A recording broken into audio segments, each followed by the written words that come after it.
The Catholics of Oz is brought to you by the StarQuest Production Network and is made possible by our many generous patrons. If you'd like to support the podcast, please visit GiveStarQuest.com. You're listening to episode 159 of the Catholics of Oz.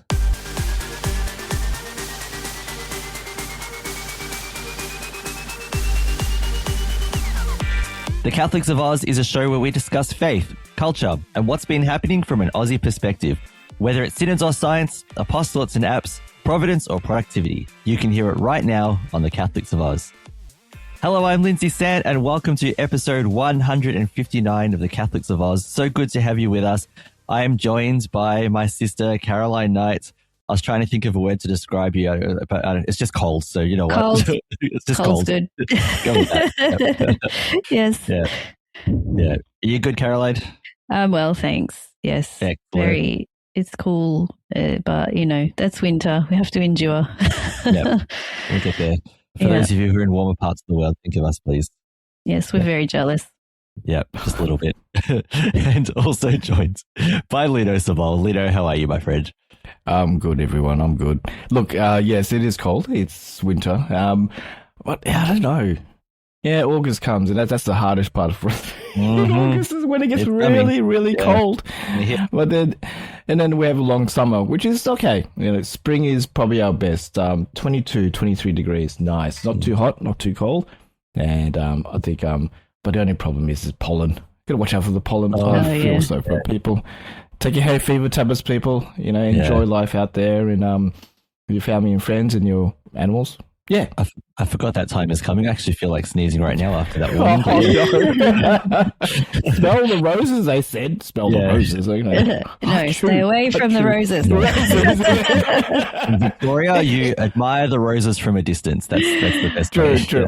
You're not going to give the roses to your loved ones. That's different. Yeah, you know. Yeah. If you don't like your loved one, give them roses. That's right. Yeah. Roses aren't that bad. There's worse out there. There's worse plants to give. Worse flowers. Itchy flowers. Yeah. All right. So let's roll on. So if first of all, if you're new to listening to the Catholics of Oz, bless you. That's for anyone who sneezes. Welcome. Subscribe to the show by on Apple Podcasts, TuneIn, Spotify, iHeartRadio, or your favorite podcast player. And don't forget to give us a 5-star rating and some positive feedback so that we can hear from you and reach out to new people, which is what we are all about. SQPN hosts the Catholics of Oz on YouTube. You can search for SQPN or StarQuest there, and you can hit subscribe. Or, well, you can subscribe and then hit the bell to get notifications when new episodes are released. I always get these things mixed up. I'm so sorry. It's all good. What do you do? You click subscribe and hit the bell, not the other way around. Is that right? If you've got a bell handy, you can hit the bell. You got a bell handy? Yeah, you can hit the bell. Right. I mean, depending who you listen to, sometimes you smash the bell. I mean, like, does the bell get a say in? Some people smash that like button. Smash that bell, hit that like button. I don't know if I want to smash my computer now. Yeah. Or my iPad. Yeah, exactly, yeah. I mean, what if you're using a touchscreen or an iPad or something? Exactly. It's not I'm great. not smashing it. Hey. They don't think these things through, do they? Yeah. No. The iPad should be able to take the brunt and the punishment from it. If we paid like $1,000 for those things, come on, guys, it has to be. Unless you got Apple Care, it's not a good idea. True. That is true. And they get expensive every time they release. So, you know, what is with that, people? Come on. Yeah, we love our Apple products. Yeah. Right. I was going to say, unless the iPad belongs to Chuck Norris or something, then you know. Well, true. Chuck Norris. About yes. Screen. Yeah. You'd be insured for that. Yeah. Yeah. He'll be insured. Special insurance for him. Yeah. The insurance company will love him. Oh, yeah. All right. So with that, let's talk about faith beyond borders. Well, I'm actually feeling rather good about this. I think we've all arrived at a very special place, eh? Spiritually, ecumenically. How do you make somebody love you without affecting free will? Welcome to my world, son. You come up with an answer to that one, you let me know. Yes, I had to work very hard to pass Latin and theology. Oh, quite. Those are, of course, the most important things. Oh, yeah. I'd sit this one out, Cap. I don't see how I can. These guys come from legend. They're basically gods. There's only one God, man. And I'm pretty sure he doesn't dress like that. So, okay, maybe I want to apologize for the dialogue we had just then, but we are just a little bit tired this morning. So when we're tired, a little bit loopy. So, yeah, just keeping that in mind. All right. So, however, what we are not tired about is talking about Pope Leo and this really important encyclical that he released this year called Magnifica Humanitas. Now, we have had the beautiful wisdom of Archbishop Comensoli having a bit of a discussion about it. We've had Dom Bettinelli, CEO of the network, as our guest in our last episode, giving us a tech perspective, which and you know, even just a human perspective. So all of these perspectives have been so helpful in framing the discussion that we're going to have. Now, obviously, it's a big document, and I could do a 20-minute summary, but it would, you know, that's very short. So what I'm going to do is break it up. I'm considering breaking it up into 3 parts. So over 3 episodes, I'd like to talk about it. So in the first part, now this is the plan so far, guys, so it could change, but so far today, I just want to talk about the introduction, and leave all of us and our listeners with time to think about what Pope Leo is setting up in the introduction. Because it's not, when I say introduction, I don't mean a paragraph. I'm talking about quite a few paragraphs here, right? So there's about, I think, 14 from memory paragraphs of thoughts. And there's a lot. So it's important for us to think about, because really the question is, what kind of world do we want to build? And will we take responsibility, Christian responsibility, for building this world that, you know, that in the light of the new things, well, I'm going to use the phrase new things for now, the new things that have developed in our world, particularly in the area of technology. The next part that I'd like to do is go into, he gives a beautiful catechesis on Catholic social teaching. We've talked about Catholic social teaching. I've done a summary of it before in previous episodes, but I'd like to give Pope Leo's sharing of Catholic social teaching, because I think what happens sometimes is the church's social doctrine, it falls by the wayside, and it shouldn't, because the church's social doctrine is how we align ourselves with Jesus and do what Jesus asks us to do in the world. Because when we forget the social doctrine of the church, we forget the gospel. And when we forget the gospel, we're making it up. We're making up Christianity, and that's not the way it's meant to be. So it's important. So I'll spend an episode talking about that, and then lastly we'll get to the AI and the technology and other things that that Pope Leo is talking about. So really important, I think, in our time for us to discuss this.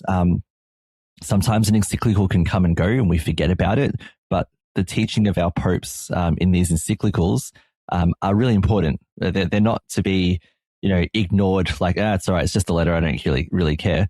And not all of us have time to read them as well. I know everyone has busy lives, or sometimes it's just hard to read. Sometimes it's just inaccessible. I get the language can be very, very hard, which is why we want to break it down for people who are listening into something that can be accessed and understood.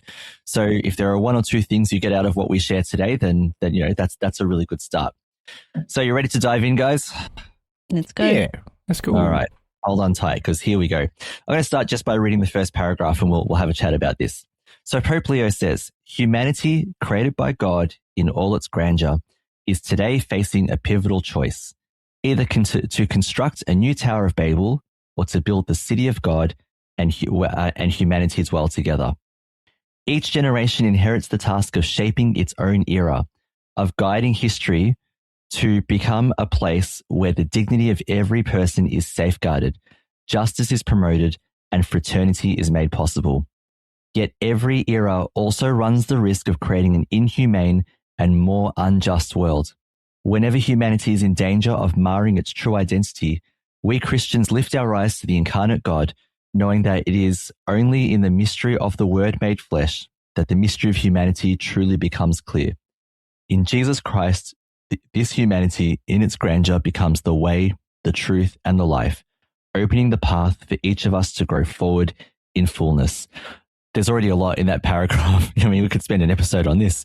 I'd just like to throw it out there and ask you both, what did you hear? And now it doesn't have to be like an exact phrase. Even what impression did you get just from this introduction? And Caroline, I might throw to you first. Just what? So I know there's a lot in there. I don't know what to pick from there. Yeah.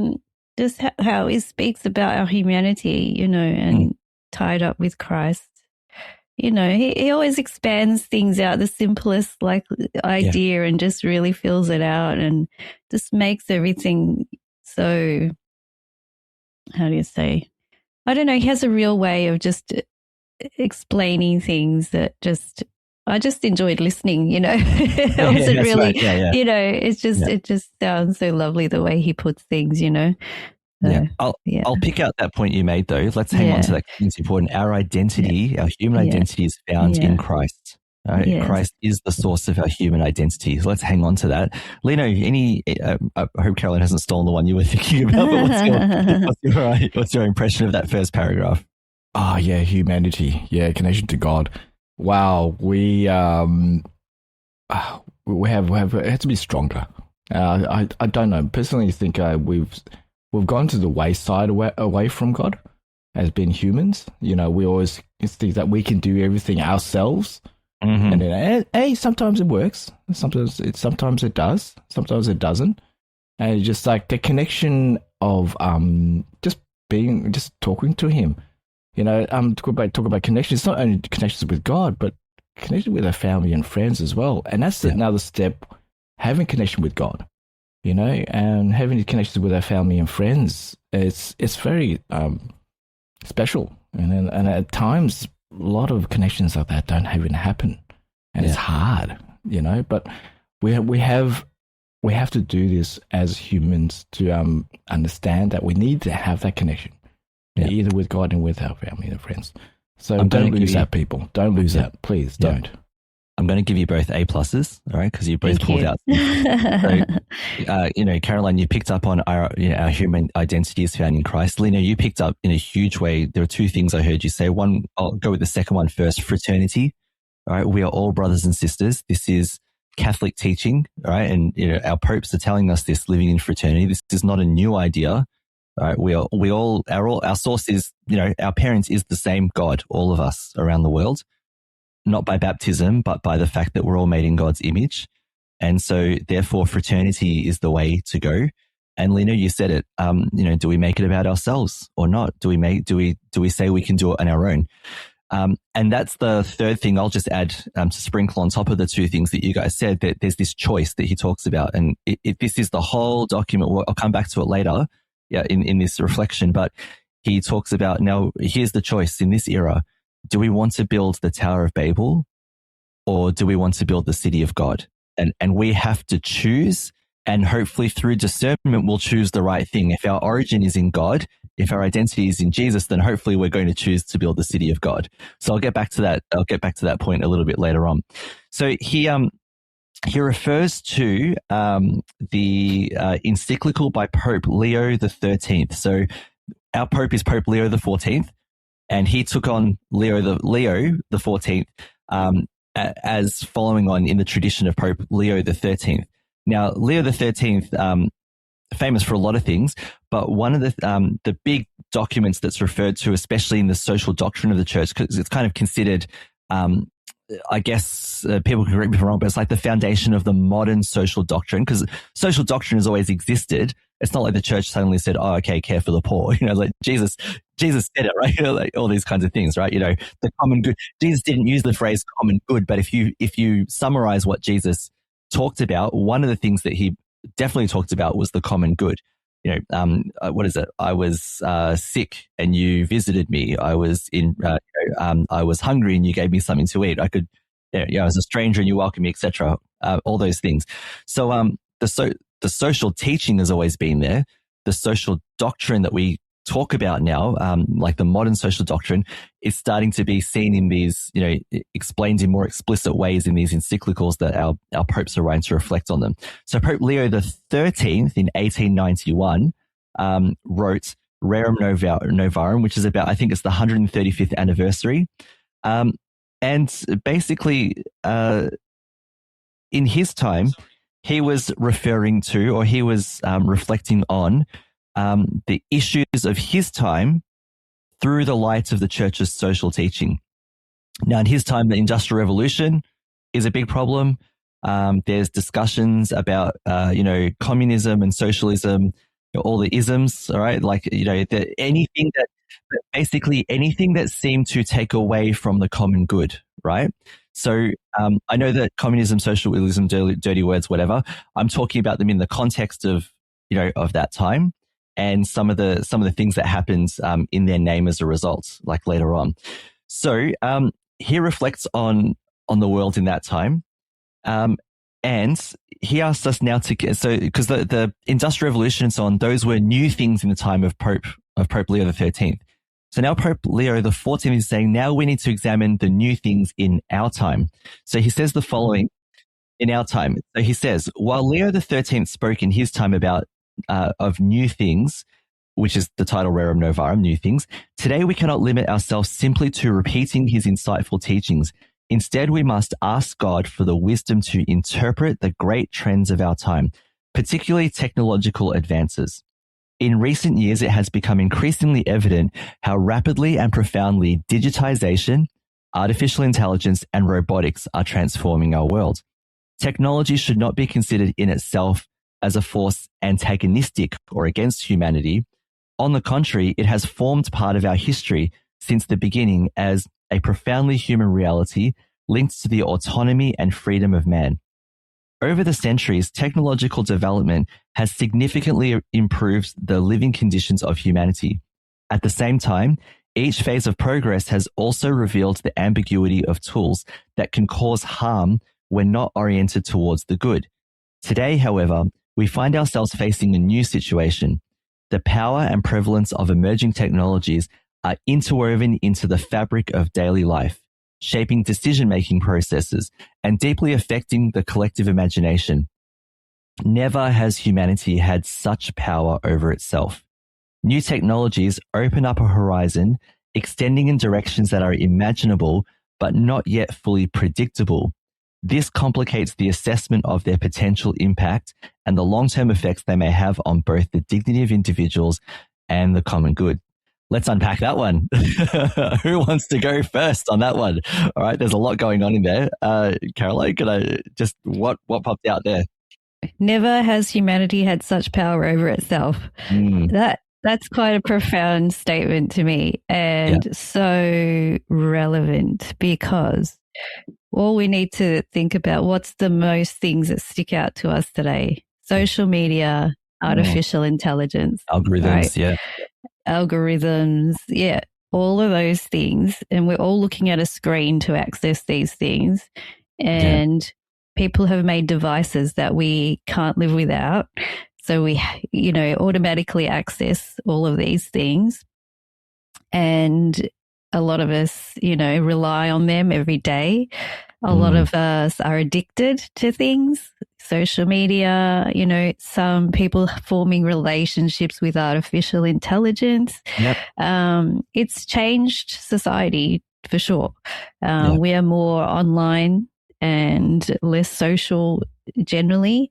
And this week I heard about AI getting out of its little box and hacking into a company. And the explanation was because humans told it to solve a problem. So it did anything it could to go and solve this problem. So it hacked into another company to get information so it could solve the problem that the humans were telling it to solve. And these are things that were probably not predicted. So what else are we not knowing that could happen, with all this stuff? I mean, we could just turn it all off and the problem would be gone, right? But we've made it so integral into our lives, integrated into our lives, that we just can't live without it. And I think it's changed our brains, the way we live, all of that, So that's what stuck out to me. Good observation. Lino, what about you? Yeah, look, technology, I think we talked about it too, can be used as a good tool and a tool to be used in a totally wrong way. Society now has totally changed. I must admit, Bernie and I have been watching TV series and everything back in the days of 90s or even 80s. In the technology back in those days, having a brick, blah blah blah, and all that stuff. Back in those days, you didn't have all that in your I'm going to say being rude, people like in your face. You know what I mean? Yep. You know, we were able to go outside and play and do whatever it is, even though our parents were worried about us getting injured. Well, kids are kids. And, you know, but now I have to ask everyone, even people who are listening, can anyone remember at least five phone numbers off your mind? No, I can't. I can't even remember my wife's. I can remember mine, a bit of Phil's. 000. Does 000 count? Yeah, does 000 count? Yeah. 000 for us in Australia is definitely the one. 911, yeah. That's our 911, yeah. 911 is for the Americans, yes. And I think we got something else. I think if it's not urgent, but that's a different one. I don't remember that one. I can't remember that one. I have to Google it. Yeah, it's... All right, yeah. Lindsay, yeah, go ahead. No, I can do... I'm not going to do them here. Obviously, I'm not going to share phone numbers, but I can do my number, my wife's mobile number. Wow. I don't know my son's mobile number. I can do Carol. I can do our phone number when we were growing up. I can remember that one. Yes. That was running through my head. Yes, the landline. I totally remember that. I know the landline number for my work. And if you throw in 000, that's 5, but that's a bit of a cheat. Hey! What I'm just saying, people, is back in our days, it was embedded in our minds of special numbers just and everything. People's numbers, yeah. And we will know that people who were like our parents, our grandparents, maybe if they had landlines, but now it's all in our phones and we in our brains of thinking. And of course, Caroline's done a science thing about our brains and how we do everything. You don't. You got a phone. Why do I need to remember this? I got a phone. And then when the emergency happens, you go, oh. We go. Look, it is the way that our society and our technology has embedded into us, and we have to watch out for that. You have to watch out. And that's all I can say. That's all I can say about it. Yeah. Well, this is an important point to launch off. And again, both good observations from both of you. So with that in mind, because we're really setting the context for more discussion here. So with that in mind, Pope Leo now outlines another layer of challenge that we need to think about. So I'm going to read paragraph 5 and then the second half of paragraph 6. So it says the following: it now falls to us to face the challenges of our time with clarity of thought and responsibility. It is necessary to establish adequate regulatory tools capable of upholding justice and curbing the distorting effects of technological power. Nevertheless, the issue is not limited to regulation. As Pope Francis warned, we must realistically ask ourselves who holds this power today and how they use it. Pope Francis says, it must also be recognized that nuclear energy, biotechnology, information technology, knowledge of our own DNA, and many other abilities which we have acquired have given those with the knowledge and especially the economic resources to use them, an impressive dominance over the whole of humanity and the entire world. So Pope Leo continues, in the past, it was largely up to the state to guide and direct innovation. Today, however, the main drivers of development are private, often transnational parties that are endowed with resources and the capacity to intervene that surpass those of many governments. Technological power thus takes on an unprecedented, predominantly private aspect, which makes it even more challenging to discern, govern, and direct such power toward the common good. So I'll interrupt that first part that I'm reading to just emphasize that point. When it was governments, for example, think of the space race, going to the moon, things like that, a purely government funded, or I'd say mostly, I'm assuming mostly government funded effort, right? NASA, etc. So you could vote, essentially, you know what I mean? You could vote governments in and out and it would change the direction of society. Now, because we're talking about private corporations having these abilities and powers, a vote doesn't necessarily have the ability to change what they can and can't do. So that's where I want to get to us, everyday people. Pope Leo says, most people are watching and waiting, observing from afar and merely hoping for the best. For this very reason, crucial questions impose themselves on our conscience and can no longer be avoided. Where are we going? Toward what goal do we wish to orient ourselves? What direction should we choose as a people? and as a humanity. So he offers that as some questions when you think about. And I share sometimes when I read things and whatever, this helplessness of, I feel like we're watching from afar, like you're watching it happen and we can't actually do anything about it. I feel like that's where I feel we're at the moment. And I'll get to more about this later, but just quick thoughts on that one, Caroline? Oh, yeah. It's a little bit scary when you think of it like that. You've got the government and then you've got these private businesses who their heads of the companies are bazillionaires and they can just do whatever they want. Transnational, by the way, keep that in mind. That's true. The other side of it. Yeah. That's true. And they're able to sway governments as well to get what they want. You know, they're hardly kept in check. They just really are allowed to just run rogue and do, you know, whatever they want. And then we are subject to, you know, the way they want to run their business. For example, I was just complaining before, I needed some programs to use on my computer. The only way I could use them is to have a subscription. So I must pay the subscription or I cannot have those programs. I used to be able to buy a program and have it for life. I can't do that anymore. I have to pay for the rest of my life if I want to use this program. That's just one example, you know, and that takes away a kind of a freedom, doesn't it? Because you don't have the freedom to choose how you want to use this program. That's just one very small example. But you're right. These companies do have a lot of say in the way we live our lives. And that's a little bit scary. You know? Yeah. It's certainly more intrusion into our everyday lives than we might have expected before, right? Yeah, that's a good point. Yeah. Lino, anything to add to this?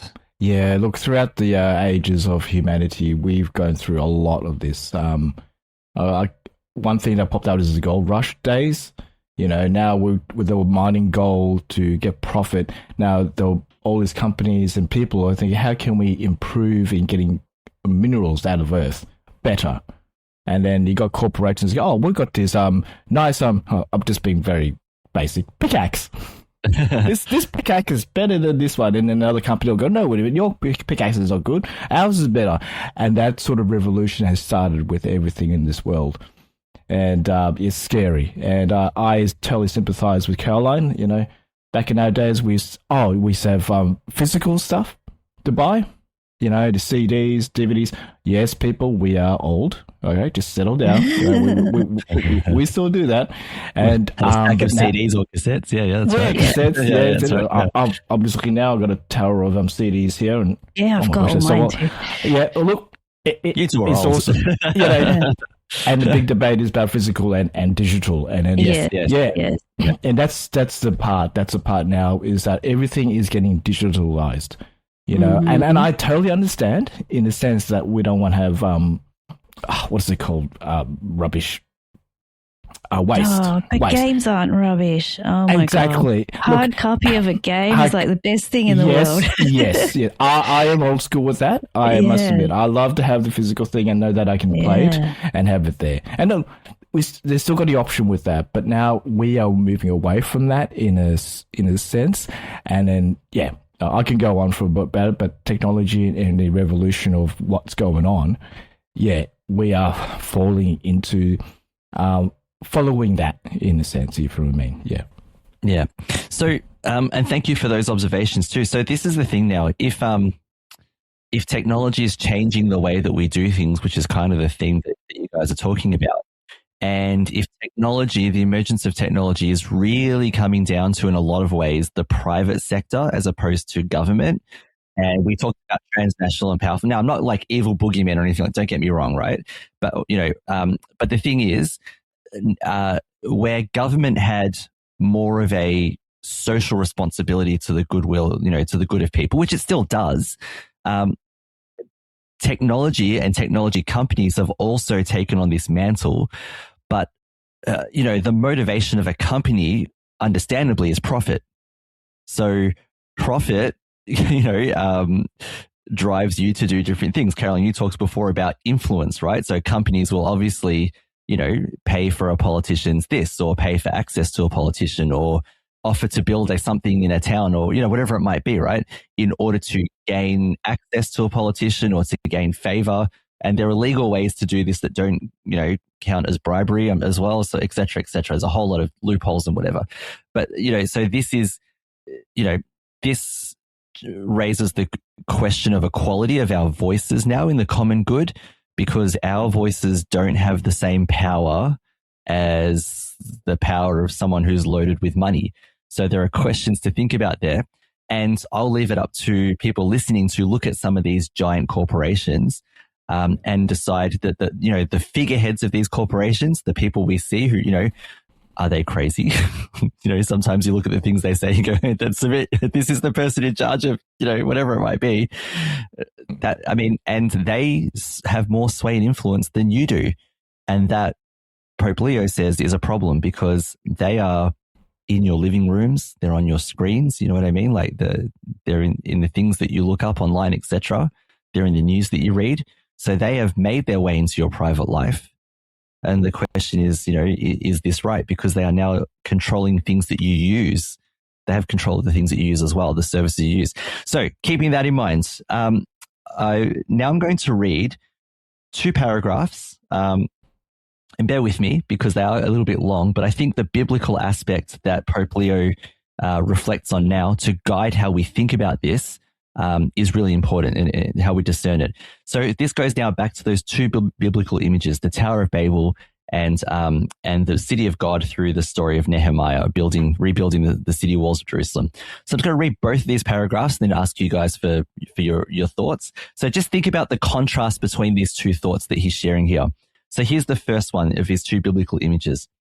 In order to answer these questions and discern how to navigate responsibly the area of AI, I would like to bring to mind 2 scenes from the Bible: the construction of the Tower of Babel from Genesis 11:1-9, and the rebuilding of the walls of Jerusalem from Nehemiah 2-6. The story of Babel appears in the book of Genesis at the origins of humanity, immediately after the genealogies of Noah's sons. After settling in a plain in the land of Shinar, the people decided to build a city and a tower with its top in the heavens. Fearing being scattered across the earth, they sought to guarantee stability and power for themselves, and above all, to make a name for themselves. It was an impressive feat: a single language, a single technology, a single direction. However, the project concealed a profound danger. It was a project conceived without reference to God, supported by a uniformity that eliminated diversity and that chose homogenization over communion. When a city is built on pride and the claim to self-sufficiency, communication breaks down, languages are confused, and people no longer understand each other. The result is not unity, but dispersion. Babel thus reveals the limits of any effort that, however grandiose, arises from self-affirmation, sacrifices human dignity for efficiency, and aspires to reach heaven without God's blessing. So that's the image of Babel. Now here's the image from Nehemiah. The book of Nehemiah, in turn, opens at a time of great vulnerability in the history of ancient Israel. After the Babylonian exile, a portion of the people returned to Jerusalem, a part of history that Caroline's very excited about, by the way. But the city was still in ruins. The walls collapsed and the gates burned. Nehemiah, a Jew in the service of the Persian king, here we go. Artaxerxes. Come on, Caroline, how do I go? Is that right? Okay, cool. All right. I'm really bad with this. All right. So, in the service of the Persian king Artaxerxes, received news of the disastrous state of his ancestral city. Before taking action, he fasted, prayed, and interceded for the people. He then asked the king for permission to return to Jerusalem, and upon arriving, examined the destroyed areas in silence. He did not impose solutions from above. He convened the families, assigned each of them a section of the wall to rebuild, listened to their concerns, coordinated their efforts, and addressed any opposition. The narrative shows how this city is reborn, not through the initiative of one man, but through the shared responsibility of all: men, women, priests, artisans, heads of households, and young people all play a part. It is an undertaking with God at the center, which rebuilds relationships before rebuilding with stones. Thus, ancient Jerusalem rediscovers a common language, not one of uniformity, but one of communion. namely the harmony that arises when all persons assume their own role and recognize that their strength comes from the Lord. Just the first sentence from the next paragraph. In light of these two images, the Holy Spirit challenges us today regarding our relationship with technology and the ongoing digital revolution. Caroline. Wow. Wow. Yeah. Well,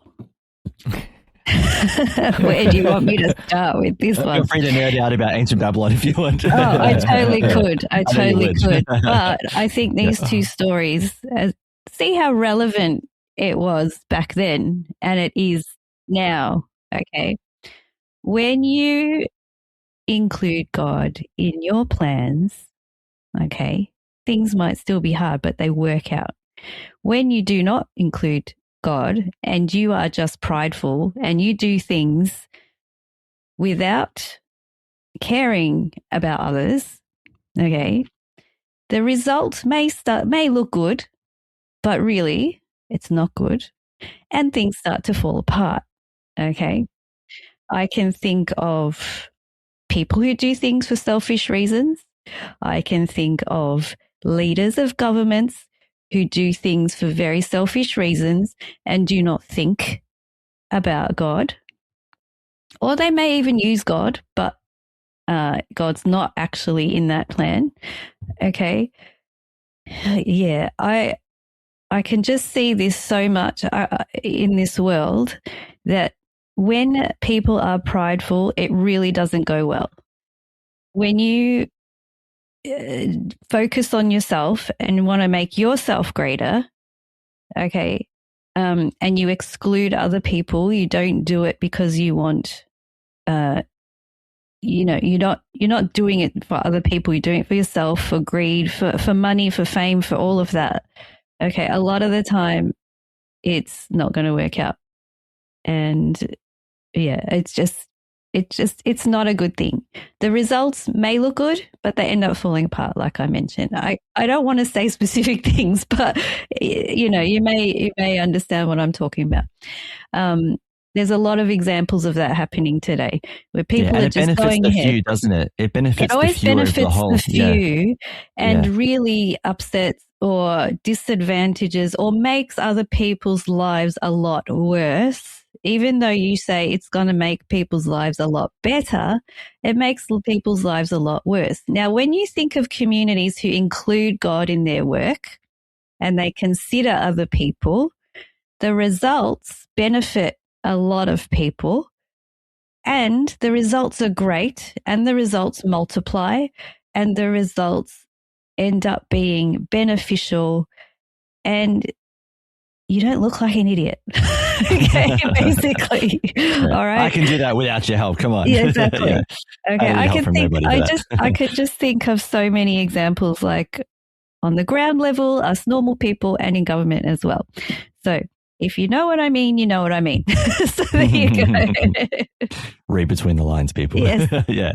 No, but I think you can see that in your own life as well. Like when you know people who are doing things for pride, it really makes everyone upset and it doesn't benefit anyone, right? It just benefits that one person, but you'll find that when they do this thing, it actually upsets their own life as well. Yeah, and just to build on that, Pope Leo called it, that's an exclusionary practice. It excludes others. And we don't, it just feels, if anyone who's listening thinks of a time when they're excluded because of the pride of someone else, it breaks community, doesn't it? It makes it, like you said, Carol, makes everyone upset. And Pope Leo is talking exactly about that's the Tower of Babel kind of thinking. Yeah. Lino, anything from you? What do you think about these two biblical images? Wow. Yeah. Like Caroline stated, you guys and everyone, I think in the world totally understands it's still happening at this time as well in the 21st century. Yeah, 21st century. It's still going. It's still going. Building the love and the house of God, or building Babel. And in this time of day, it feels like Babel's getting more famous. It's getting built more faster than the house of God, but without Christianity and with all the faiths out there, Muslim, Buddhists, And everyone who has a faith in their own God, they know that they have that love, and they know that they can, with the community and the love with each other, and the peace that we always try to build with each other, we will build a house of God and whichever faith you are part of. Because peace is what we need on earth, you know. And at this moment, it's all these. I don't want to get too much into it, because this is a podcast of not politics or anything like that, but we had to find love more in God, not about profit and about power. Look, profit and power can be used in a positive way. I can't know we get into it. You know, like everything else in our world, we can use as a positive way or a negative way. A positive way as in building other people around us and building the country better for everyone who is unfortunate, who is, you know, everything like that. But I just hope that we, in our time and right here, we need to build a better house of God, of love, compassion, and dignity for everyone. Not just for one single person, not for one power, not for one politician, and blah, blah, blah. For everyone to enjoy together.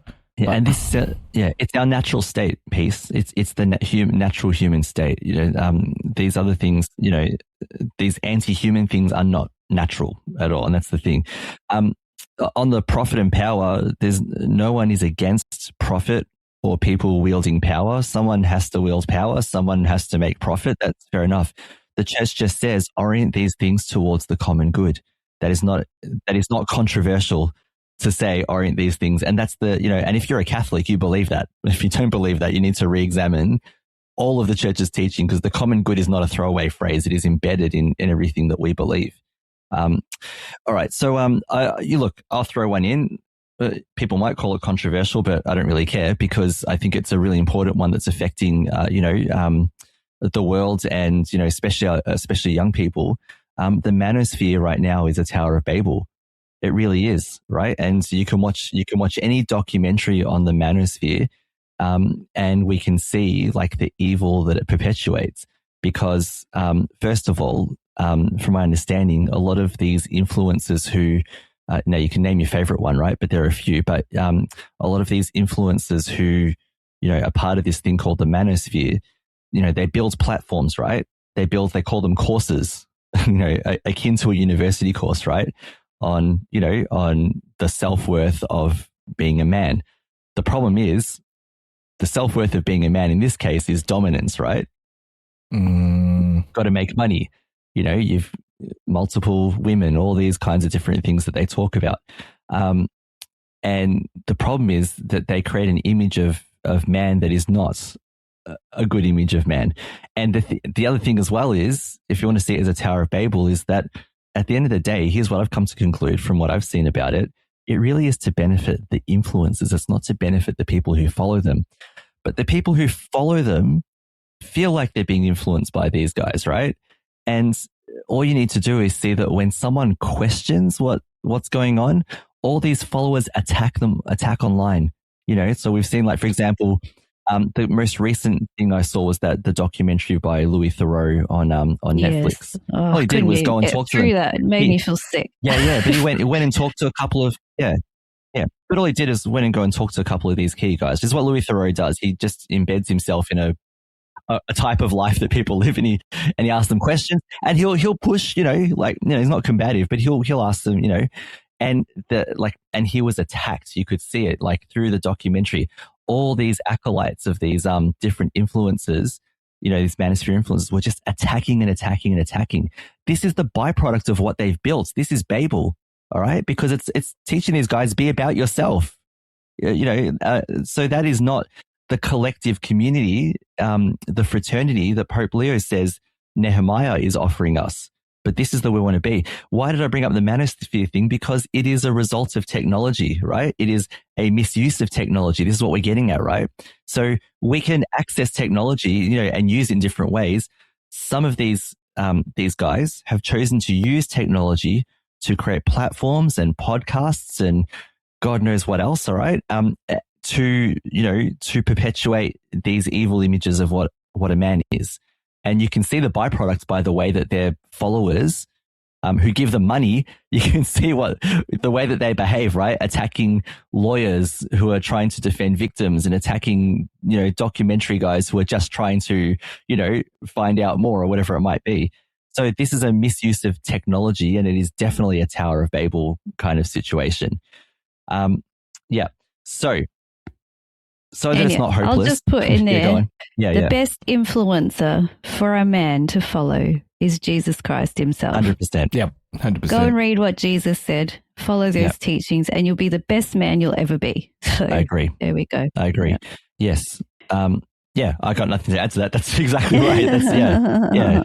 The Jesus of our Gospels, and a personal relationship with Jesus, which our faith talks about, is the way to be a better and a better woman. So, to be a better human person in general. But it'll enhance who we are as people, men and women, 100%. All right. So let's leave it on a hopeful note, because, it's quite sad to think about, the power, influence, and so on. So Pope Leo then goes on to talk about building for the common good. So he obviously wants us to work on the image of Nehemiah. Each one of us has collective responsibility for rebuilding the city walls into a place that's a city of God, and is motivated by a relationship with God, not with God absent and saying I have the power. All right. So, what it suggests, paragraphs 11, 12, 13, 14, I'm not going to read all of them because I don't have time. I'm just going to read the first line because these are 4 steps or 4 things that Pope Leo suggests we need to do, 4 ways that we need to live if we are going to build the world that God wants us to build in the face of these new things that we're facing. So the first one, building a city founded on the common good implies, first and foremost, building a firm relationship with God. So we need to work on ourselves first. We need to get our relationship with God going. God is not distant. Even Pope Leo, what I just said before about personal relationship with God, he said we need a firm relationship with God. So each of us needs to honestly assess our relationship with God and work on it. And you don't need to work on it by opening a textbook, a theological book, whatever else. You need to talk to God. Start with that. All right. God wants to hear from us. Jesus lived as God made man among us, all right, in solidarity with humanity, and showed us, how to be with each other and how God is trying to be with humanity. Let's respond now to that invitation from God that's happened through Jesus. All right. So number 1, work on your relationship with God. Secondly, building for the common good means accepting the limits and weaknesses of humanity without considering them an error to be corrected. So we see human flaws and we think, all right, that's a mistake. Now we need to fix it. There are just some things we cannot fix. We need to understand people as they are, all right, where they're from. You can't fix everyone, all right? And there are things that we think need to be fixed, that are errors. They just can't be, all right? On paper, this person's performance is like this or whatever else. That's a mistake. We need to turf them out. Actually, we need to look at this person and see what they're like and see where their strengths are so they can flourish. So we need to look at it that way. We can't just decide ourselves that person is like this, that person's like that, that one's broken or whatever. I'm going to fix that person like I have the knowledge and whatever to do that. So the church reminds us with a firm yet humble voice that true fulfillment is not achieved by eliminating weakness, but through harmonious growth. It is found where freedom and responsibility are intertwined with mutual care and true solidarity, and where progress is measured by the dignity of each person and the good of all peoples. People are individuals, so we need to understand people as individuals. Number 3, building a world in which everyone can flourish requires shared responsibility and courage. No one can single-handedly bear the weight of the challenges of the world that the world is facing, just as no one is so weak that they cannot play their part. So all of us have a shared responsibility, and we need to do this. We need to look at this courageously, because all of us are responsible for building a common good where everyone else can flourish. They don't need to be Catholic. They're human. We have a responsibility towards their flourishing, a co-responsibility for that. And finally, building for the common good requires an evangelical language. We must avoid humiliating or antagonistic words, opting rather for clarity that sheds light and a frankness that unlocks new possibilities. So the evangelical language is examining the world through the church's social teachings and social doctrines, and then building a common good for the better of humanity. So I'll conclude with the 16th paragraph, which is the end of the introduction, and then I'll throw it open to some thoughts, and then that's the end of part 1.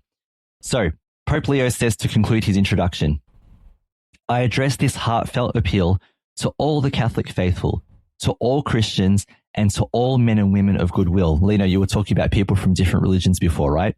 All men and women of goodwill. Let us not be afraid to get our hands dirty on the construction site of our time. Like Nehemiah, let us pray, plan wisely, and work perseveringly, placing God at the forefront of our actions and the human person at the center of our choices. Thus, the rejected stones, the poor, the sick, the migrants, and the least among us will become the cornerstone, and a solid, welcoming common home will emerge on the earth, where love and faithfulness will finally meet, and righteousness and peace will embrace. This is the blessing we implore from God, and the task that stands before us in that of being builders of communion, rather than architects of Babel. We are to be servants of the coming kingdom, instead of lords of towers destined for ruin. With the heart of a shepherd and a father, I ask everyone to abandon the construction of yet another Tower of Babel and to join forces in building up the common good, so that humanity will never lose its beauty, and the world once again will come to recognize the human heart as the place where God desires to dwell. I get chills reading that because that is one of the most beautifully written paragraphs, I think, of this whole thing. So I've said quite a few things, some steps, this last little bit here. Caroline, just a final reflection on this introduction that we've gone through today. I think that humanity is better when we share ourselves with each other, when we collaborate together, build things together, share the results with each other, instead of doing it for yourself and by yourself and saying, I can do this. This is going to make me look really good. Sometimes it doesn't. It makes you look stupid. So let's not look stupid and do things together and everyone can be great together. Very good. Thank you for that. Lino, last thoughts on this introduction?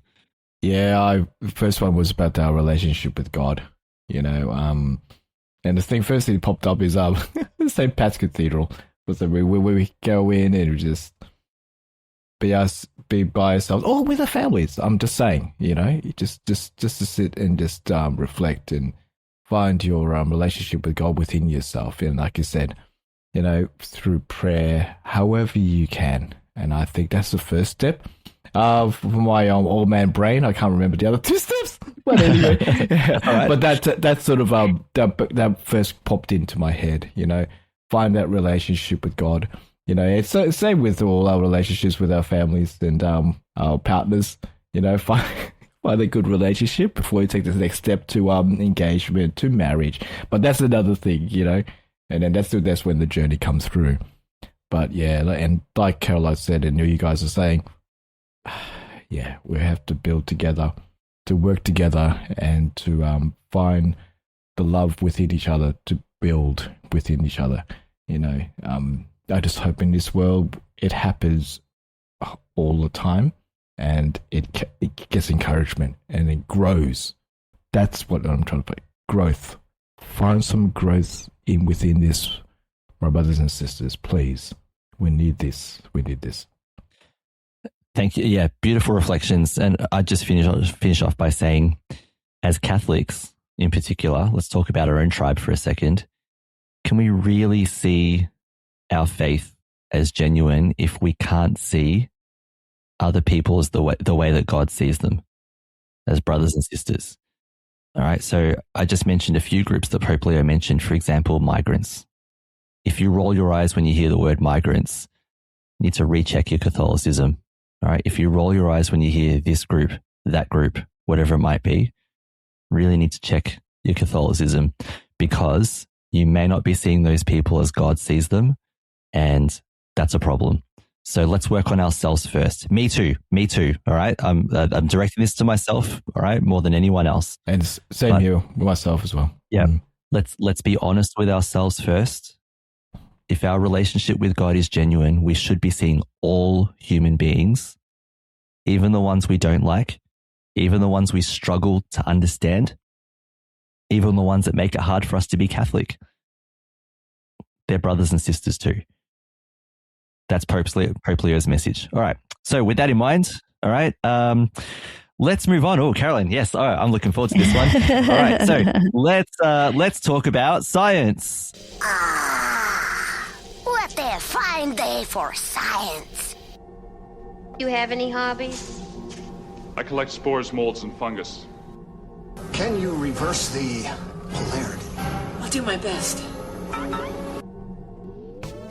Science, science, science, science, science.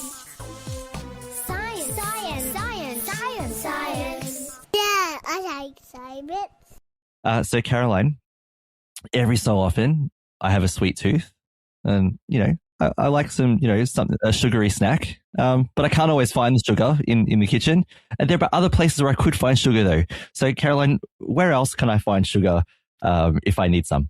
Well, you're in luck. You're in luck. I have a very, very sweet topic for you today. Okay. Yes.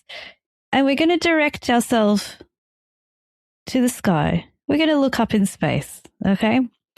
So, we've all seen the amazing pictures of gas clouds taken in space by various amazing telescopes. So, let us see the things that we would never otherwise be able to see. Okay. And let's think of the gas clouds. So we know through decades of research that these dust clouds are like, little laboratories. They perform complex experiments. They create molecules of all shapes and sizes and function. And, of course, there's the birth of stars, which is super phenomenal. Now, but today I want to talk about something a little bit smaller than a star, quite small. It's the little molecule of sugar. So we've had the first confirmation of the detection of an actual sugar molecule drifting in the deep space between the stars. And this was described in a paper published in Nature Astronomy by an international team of researchers titled Detection of a Chiral 4-Carbon Sugar in Interstellar Space. Now, what does that mean? We'll go into it. So I look at the sky sometimes at night and just think, is there a cupcake out there with my name on it? There or might a donut? There might be. Yeah. Oh, you're giving me hope with this topic.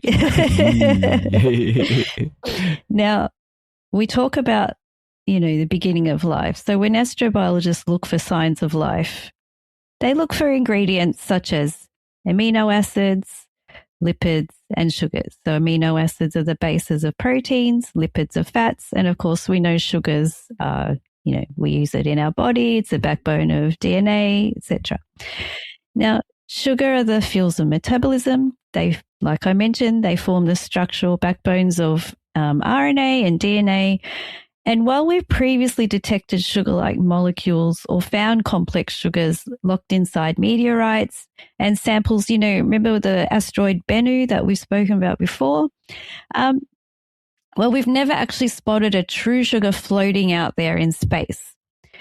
Now, the one that they're talking about is a sugar called erythrulose. So on Earth, it's a natural sugar and it's actually found in raspberries, okay? It doesn't mean there's raspberries floating out at space, but, we haven't spotted that yet, so we don't know. We don't know. Yeah. Okay. There's a raspberry out there somewhere. There could be. Yeah. There could be. Yeah. So to find this interstellar sugar, researchers looked deep into the Milky Way galaxy, our own beautiful galaxy, pointed the instruments towards the massive target located roughly 26,000 light years away from Earth. And this target is actually a giant molecular cloud known to astronomers as G plus 0.693-0.027. I don't know why they haven't given it a different name. Okay. That's memorable. Just like trying to remember a phone number, right? That's a very memorable. Yeah. I can remember that. Yeah, sure. 100%. Yeah. Now, this cloud is situated in the central molecular zone, which is a chaotic dense ring of gas orbiting just a few hundred light years away from Sagittarius A star, which is our galaxy's supermassive black hole, which we've also spoken about before.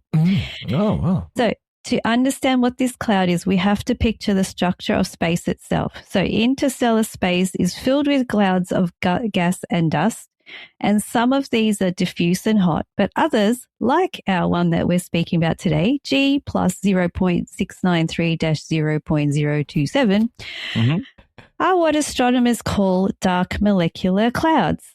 And these regions are very, very cold, which is, they say, about minus 260 degrees Celsius.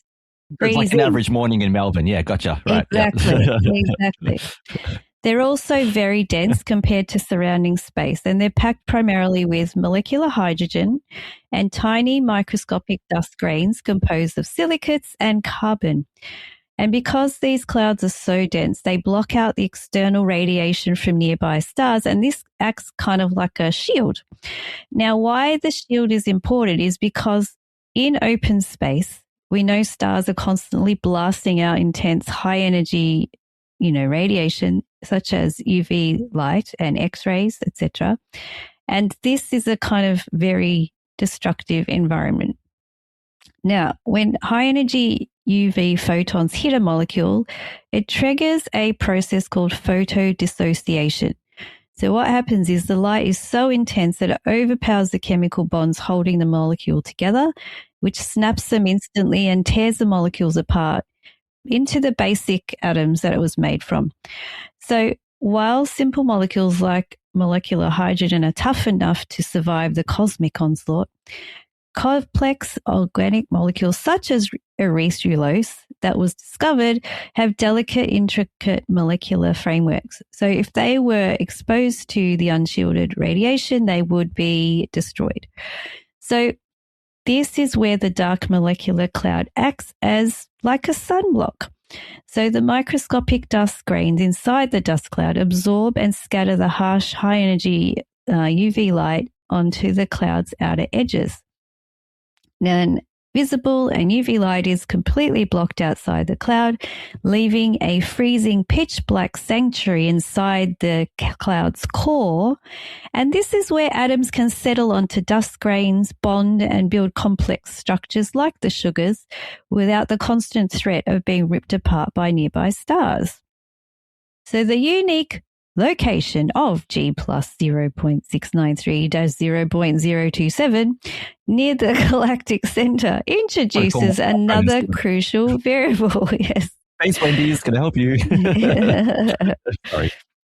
So inside is intense turbulence. Now, driven by the immense gravitational tug of the core and shockwaves from supernova explosions, gas within this cloud is constantly colliding. This turbulence drives a fascinating kind of chemistry. In the cold depths of the cloud, the molecules form on the icy outer jackets of dust grains, and they're stuck in place like frost on a window pane. However, when a low-velocity shockwave tears through the cloud, it collides with the dust grains, and this actually causes a process called sputtering, where the mechanical energy of the shock gently warms and strips the ice layer, violently ejecting intact complex organic molecules off the dust grains and into the surrounding gas phase. So once suspended as a free-floating gas, the molecules become prime targets for observation. So this is how they were able to see them.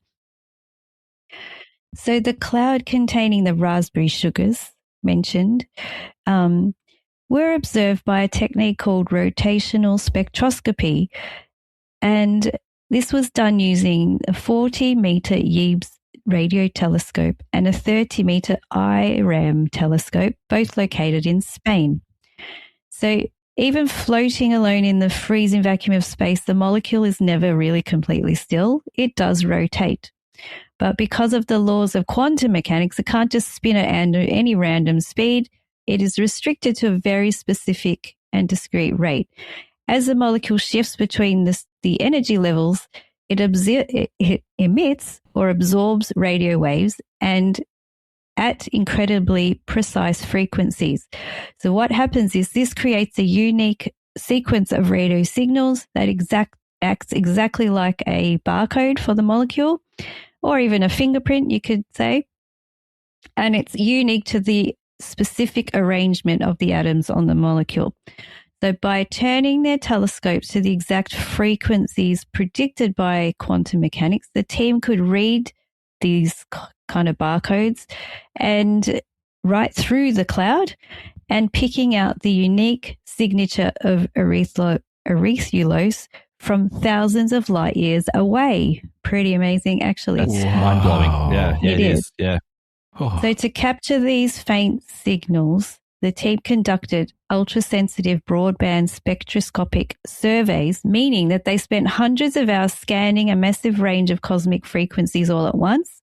But it's not easy to find one specific sugar molecule in that mountain of data. So the raw data readout from the cloud contained tens of thousands of overlapping spectral lines, which means lots of molecules.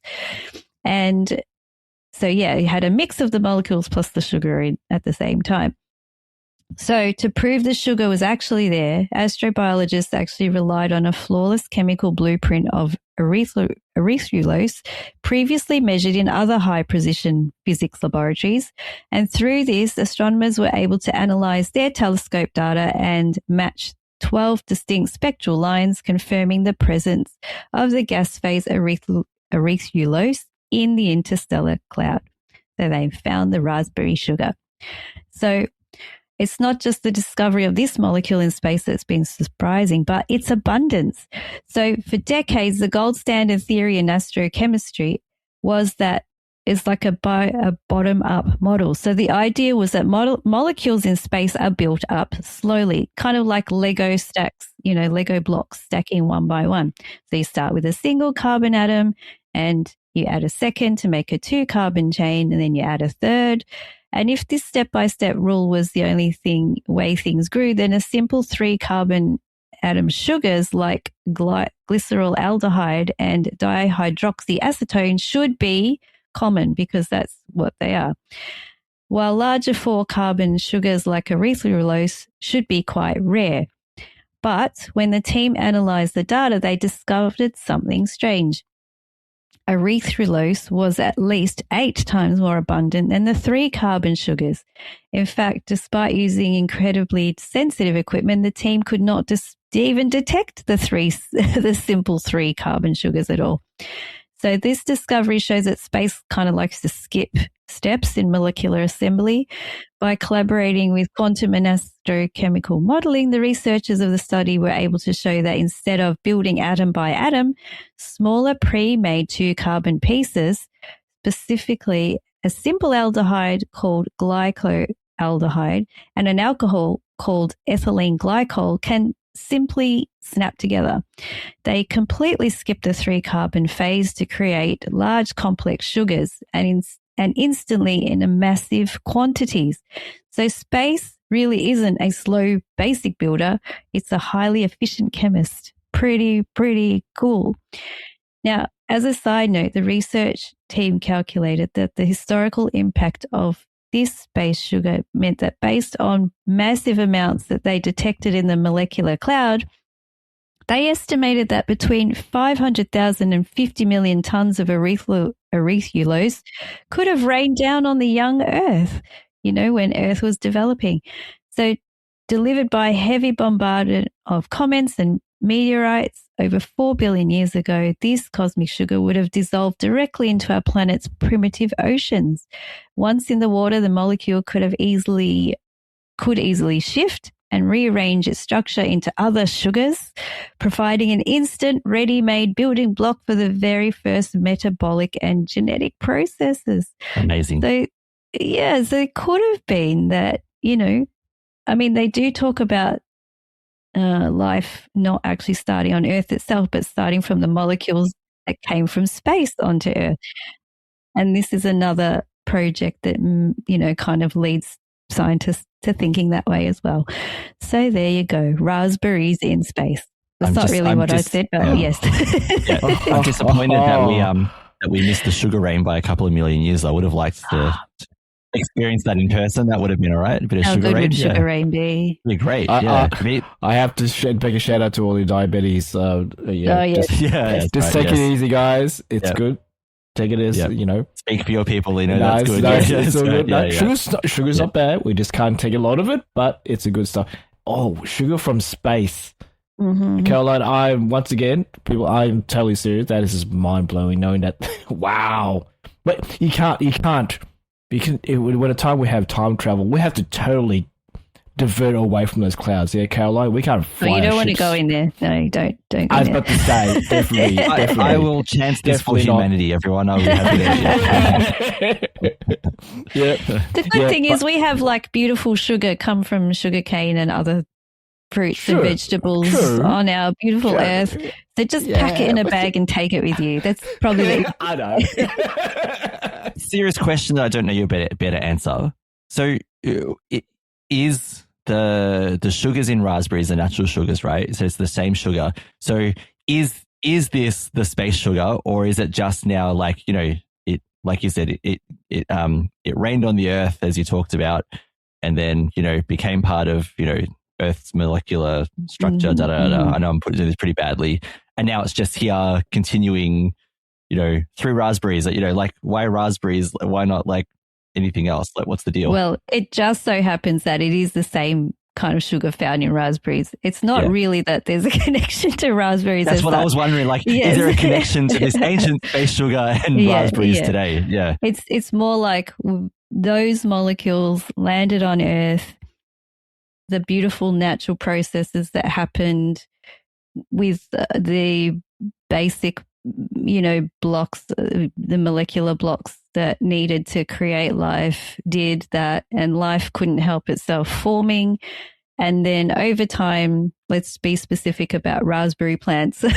Raspberry plants developed over millions and billions of years, and then they were able to then create their own erythrulose, Okay. A unique blend that it made itself. Yeah. Exactly. Right. So for some reason that plant makes that kind of sugar.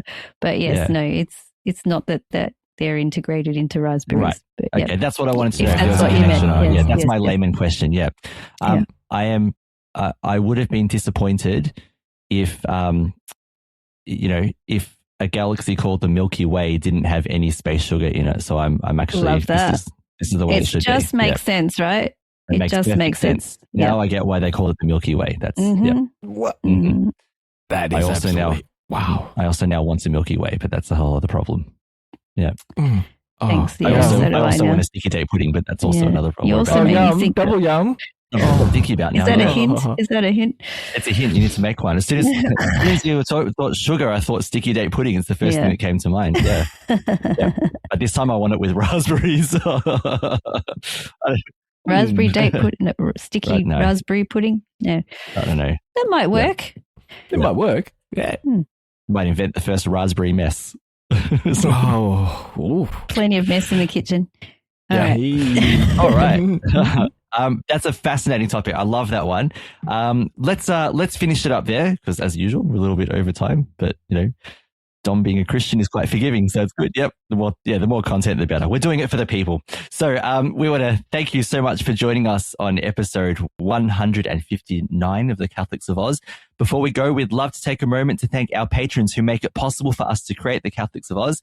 Today, we would love to thank Adam R., Brantley M., James D., Matt L., and Matthew F. We've got the Matts representing today, which is really good. So through their generous donations at GiveStarQuest.com, they make it possible for the Catholics of Oz and all the other great shows on this network, on the StarQuest network, to continue. By the way, I'm going to be reinserting myself into listening to more Secrets of Star Trek now that the new season of Strange New Worlds is out. You can join them, the Matts and everyone else, by visiting GiveStarQuest.com. So if your name is Matt and you're listening clearly, you need to join in and also be a patron. Also, don't forget your prayers are very important. Please pray for this network as it continues the mission of the church in the world through what it does, using technology in a positive way. Also, we'd love to know your thoughts about the topics we've discussed today. You can send us feedback by visiting sqpn.com/Oz, spelt OZ, and you can find links from our topics today. While you're at the StarQuest Network website, you can join the Insiders Club and get a newsletter with updates about your favorite shows, sqpn.com/about/newsletter. Join the community and have a chat with us and chat with everyone else at Discord, sqpn.com/Discord. Great place to hang out. No judgment, no criticisms, another friendly use of technology right there. So, if you want to find some like-minded, happy people, join there. You can do that. If you love a few Catholic geeks, there are tons of those. They're wonderful people as well. So come and join them too. You can also find our show and discussion about our show, etc., on StarQuest socials. So just hit your social network up, type SQPN or StarQuest Media and sign up there. We have our own Catholics of Oz Facebook page, facebook.com/Catholics of Oz, also spelled OZ. If you'd like to connect with us that way, or you can send us a good old email, catholicsofoz@sqpn.com. Caroline, thank you so much for being part of this discussion and for revealing the secrets of raspberry space sugar. It was a very, very sweet episode. It was. Yeah, you stole Lino's joke now. Sorry, Lino. So Lino, don't apologize. That's absolutely awesome. So, Lino, I know you got to stay off the sugars a little bit, but thanks for being part of the show and thanks for your insights about technology and AI today. Yeah, it's great topics today to people, and absolutely great episode. Look, all our episodes are great. Hit that like and subscribe and all that jazz. Smash it. Smash it. Yeah. It doesn't matter if you've got an Apple or an Android, smash that thing, Just don't break your device. Don't break your device, yeah. Please. It'd be so expensive at times. But, yep, take care, everyone. We can't afford, Go. To fix all your broken devices that you smashed because we said so. No. Oh, no. Please don't. Yeah. Yep. Can't afford it. I was going to say, Catholics, do not endorse anything. Destroying any devices. Unless you're Chuck Norris, yep. And once again, I'm Lindsay Sant. Thank you so much for listening to the Catholics of Oz on StarQuest. Here's another show on the StarQuest Network you're sure to enjoy. Let's Science. Find the show wherever fine podcasts are found or at sqpn.com/science.